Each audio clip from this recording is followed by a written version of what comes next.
पुरी कणास गोलाबजार में युवकों को हाणी गाड़ी चढ़ाई देवा घटना तेजिला राजनीति। बीजेडी कही दया लुणा नदी बाली उठाण को नहीं ए कांड घटी। अभियुक्त माने विधायकों फोटो उठाई। स्थानीय विधायकों ए घटना घटी बीजेडी नेता उमा सामंतराय।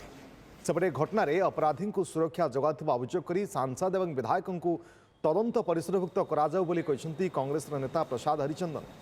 एपटे विरोधी आक्षेपर जवाब रखिंट आईन मंत्री पृथ्वीराज हरिचंदन। बीजेडी और कांग्रेस ए घटनार राजनीतिक रुटी सेकिबा को हीन उद्यम न करंतु बोली आईन मंत्री कहते।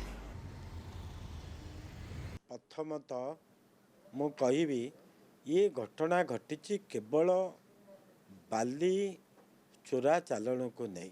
जो केस रे तुरंत पुलिस तार एक्शन नहीं एवं पुलिस तार जो गिरफ करिया कथा ताकू करिछि। ए जो राजनैतिक रुटी सेकिबा को जाइकी विक्टिम को देखि देकी आसिकी बाहर प्रेस आगे कथा कहवा ये अभ्यास उभय पार्टी मु भाबुची छाड़िबा आवश्यकता अछि।